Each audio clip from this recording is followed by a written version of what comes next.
Hello students, जैसा कि आपने मेरे लास्ट वीडियो में पहले मैंने जो वीडियो पोस्ट करी हैं उनमें देखा था कि हमने बताए थे कि कैसे GDP, NNP means national income, ये सब चीज़ क्यों इम्पॉर्टेंट होती हैं, ये कंपोनेंट क्यों इम्पॉर्टेंट होते हैं। हम फिर से एक बार आपको बताते हैं कि जब हम किसी देश की आर्थिक स्थिति या देश की डेवलपमेंट के बारे में, ग्रोथ के बारे में, एक कंट्री को दूसरे कंट्री से कंपैरिजन करने के लिए हमें एक माप बनाना जरूरी होता है, जिसमें से एक माप जीडीपी कह लो, नेशनल इनकम कह लो, वो बहुत ही इंपॉर्टेंट कंपोनेंट है अगर किसी भी कंट्री के हमें डेवलपमेंट को मेजर करना है। मगर हम ये बात भी जानते हैं कि जीडीपी को जब हम कैलकुलेट करते हैं, या हम एनडीपी का भी नाम ले सकते हैं, या हम एनएनपी का भी नाम ले सकते हैं, नेशनल इनकम का भी नाम ले सकते हैं, जब हम इसको कैलकुलेट करते हैं तो बहुत सी ऐसी चीज़ें होती हैं जिसको ये नज़रअंदाज कर देता है। एक बार तो हम ये बोल रहे हैं कि नेशनल इनकम एक ऐसा जरिया है, एक ऐसा माप है जिससे हमें एक्चुअली में ये पता लगती है कि कितनी हमारी देश तरक्की कर रहा है, कितनी हमारी इकोनॉमिक ग्रोथ हो रही है। मगर कुछ चीज़ें ऐसी होती हैं जिसको ये काउंट नहीं करता, जो एक्चुअली में काउंट करनी चाहिए, उसमें से ये एक टॉपिक का नाम है एक्सटर्नलिटीज। मीन्स ये टॉपिक कैसे निकला है? एक्सटर्नलिटीज मीन्स कि ऐसा फैक्टर जो बाहरी है, एक्सटर्नल है। मीन्स मैं इसकी डेफिनेशन पढ़ता हूं। An externality is the cost or benefit that affects a third party who are not engaged in economic activity। Means मान के चलिए कभी कभी ऐसा होता है कि हमारा इकोनॉमिक एक्टिविटी से कोई लेना देना नहीं है, मतलब कहीं पे कोई प्रोडक्शन हो रहा है, हमें उससे कोई लेना देना नहीं है, या कहीं पे कहीं कंजप्शन हो रहा है, कोई कंज्यूम कर रहा है, हमें उससे कोई लेना देना नहीं है, मगर उसका प्रभाव हम पे पड़ता है। जैसे मान के चलिए कि हम कभी कभी बस में यात्रा करते हैं, बस में यात्रा जब हम कर रहे हैं, हमारे पास ही कोई पैसेंजर बैठा हुआ है, वो स्मोकिंग कर रहा है। वो जब स्मोकिंग कर रहा है तो उसका धुआं हमारे फेफड़ों में भी जा रहा है, हमारे लंग्स में भी जा रहा है, जो कहीं ना कहीं हमारे हेल्थ को इम्पैक्ट कर रहा है। तो इसका मतलब क्या हो गया? हम कंजप्शन नहीं कर रहे, दूसरा व्यक्ति कंजप्शन कर रहा है, मगर उसका प्रभाव किस पे पड़ रहा है? हम पे पड़ रहा है। या मैं आपको और एक एग्जाम्पल देता हूं।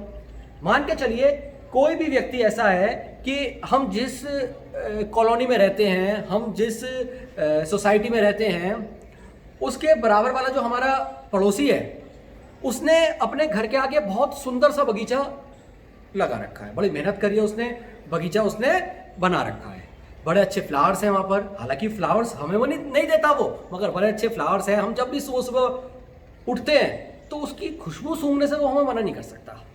या हम जब भी सुबह सुबह उठते हैं तो हमें बड़ा अच्छा फील होता है, चारों तरफ ग्रीनरी देखते हैं, बड़ा मन खुश हो जाता है, फ्रेश हो जाते हैं। तो वो जो हैप्पीनेस है, वो जो खुशी है, उसके लिए हमने पे नहीं करा उसको। मीन्स हमें ना तो उसके प्रोडक्शन से लेना देना है, ना उसके कंजप्शन से लेना देना है, मगर उसका फायदा हमें हो रहा है। तो इसका मतलब क्या होगा? एक्सटर्नलिटीज किसे बोलते हैं? एक्सटर्नलिटीज उस अच्छे प्रभाव को भी बोलते हैं और उस बुरे प्रभाव को भी बोलते हैं जो हम महसूस करते हैं और उसका भुगतान हम नहीं करते। मीन्स ना तो कि कोई चीज अच्छी हमें मिल रही है, हम उसका कॉस्ट पे कर रहे हैं, ना ही हम किसी को बुरी चीज मिलने पे पेनल्टी पे कर रहे हैं। मीन्स हमारे पास से कुछ भी रकम नहीं जा रही है, चाहे हम उससे बेनिफिट मिल रहा हो, चाहे हमें उससे लॉस मिल रहा हो। तो एक्सटर्नलिटीज होती दो टाइप की है, जैसे अभी हमने पढ़ा है कि one is positive externalities and other is negative externalities।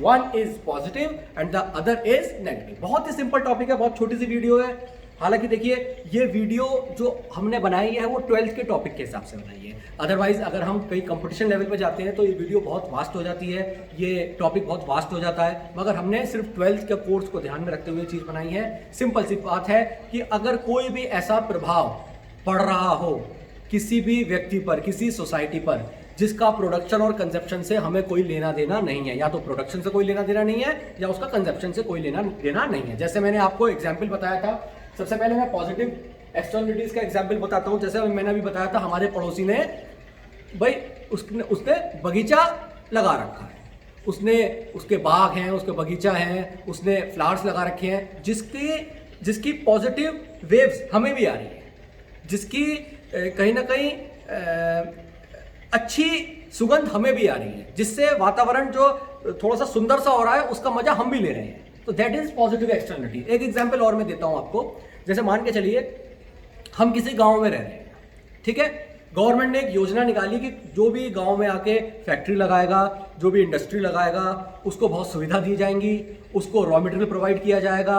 और क्योंकि गवर्नमेंट योजना लगाती रहती है, गवर्नमेंट भी चाहती है गांव देहाती एरियो में भी इंडस्ट्री खोली जाए, जिससे जो रीजनल डिस्पैरिटीज हैं, जो भेदभाव हो रहा है, जो फर्क है, एक रीजन ज्यादा डेवलप है, दूसरा रीजन कम डेवलप है, उसमें अंतर कम हो जाए।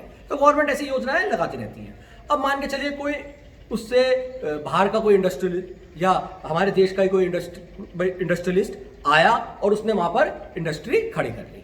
अब जब उसने इंडस्ट्री खड़ी कर ली तो उसने गवर्नमेंट से मांग करी, भाई हमें रॉ मटेरियल के लिए सड़कें बनवाइए या फिर रेलवे ट्रैक बनवाइए। अब गवर्नमेंट ने देखा भाई प्रोडक्शन तो करना बहुत जरूरी है, भाई इंडस्ट्री बनानी बहुत जरूरी है, गांव की तरक्की होगी, उस कस्बे की तरक्की होगी, उस इलाके की तरक्की होगी। तो गवर्नमेंट ने भाई रोड्स भी बनवा दी और रेलवे ट्रैक्स भी बनवा दिए, जिससे उनका रॉ मटेरियल आसानी से चला जाए उनके पास। अब जब रोड्स इंडस्ट्रियल डेवलपमेंट के लिए बनाई तो उसका फायदा गांव वालों ने भी उठाया। पहले गांव वाले कच्चे रास्ते पर जाते थे, मिट्टी के रास्ते पर जाते थे, अब पक्का रास्ता बन गया, अब बड़ा अच्छा रास्ता बन गया जिसका फायदा गांव वालों को भी मिला।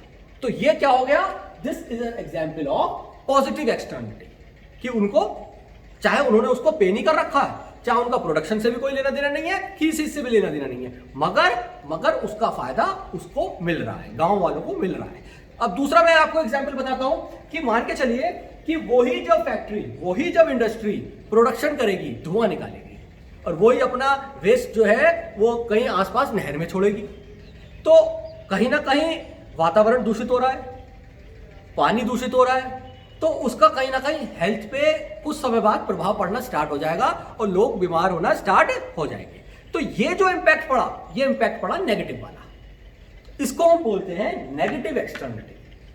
बहुत ही सिंपल सा टॉपिक है, आई होप आपको समझ में आ गया होगा कि व्हाट इज बेसिकली एक्सटर्नलिटी। फिर से एक बार पढ़ लेते हैं। एक्सटर्नलिटी एक ऐसा कॉस्ट या बेनिफिट है, वो कॉस्ट भी हो सकता है, कॉस्ट बेस जब when it comes to negative, and benefit base when it comes to positive, that affects a third party. Third party मैंने क्यों बोला, क्योंकि यहाँ एक पार्टी जो प्रोडक्शन से भी कोई मतलब नहीं है, दूसरा पार्टी कंजप्शन से भी कोई मतलब नहीं है, थर्ड पार्टी है who are not engaged in economic activity। Economic activity मतलब प्रोडक्शन, कंजप्शन, एक्सचेंज, किसी चीज से भी उसका कोई लेना देना नहीं है, ठीक है।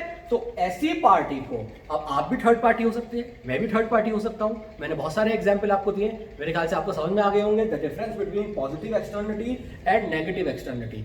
बहुत जल्दी आपको नोट्स मिल जाएंगे इसके, और जब हम आज ये बेसिक चीज पढ़ रहे हैं तो आने वाले कुछ समय में मैं वीडियो निकालूंगा जो हमें कंपटीशन लेवल के लिए भी तैयारी करने में हेल्प मिलेगी। तो सबसे पहले हमारा फर्ज बनता है कि हम बड़ा ना उसको शो करके एक छोटा सा वीडियो बनाए जिससे कम से कम बच्चा बेसिक चीज समझ पाए।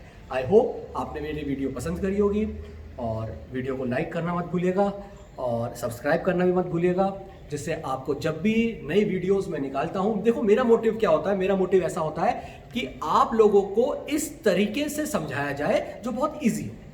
मीन्स किसी भी चीज को, जैसे मैंने आपको पहले ही बताया था, इसको हम कान ऐसे भी पकड़ सकते हैं। मीन्स मैं ऐसा शो कर सकता हूं, देखो मैं कितना स्किलफुल हूं, मैं कितना टैलेंटेड हूं, मैं कितनी टफ चीजें जानता हूं, मैं उसको बहुत टफ तरीके से भी समझा सकता हूं, और एक सिंपल चीजें मैं उसको बहुत आसान तरीके से समझा सकता हूं। ये तो सिर्फ हमारा फर्ज बनता है कि हम अपने आप को बड़ा दिखाना चाह रहे हैं या हम स्टूडेंट्स का रास्ता आसान करना चाह रहे हैं। तो ये डिपेंड करता है टीचर पे, और मेरे ख्याल से ज्यादातर टीचर जो चूज करते हैं वो यही रास्ता चूज करते हैं कि स्टूडेंट का भला जिस चीज में हो, बस यही मेरा मकसद भी है। तो सब्सक्राइब करना मत भूलिएगा मेरा चैनल, जिससे आपको वीडियो आगे भी मिलती रहे। आई होप आपने वीडियो पसंद करी होगी। आज के लिए इतना ही, थैंक यू।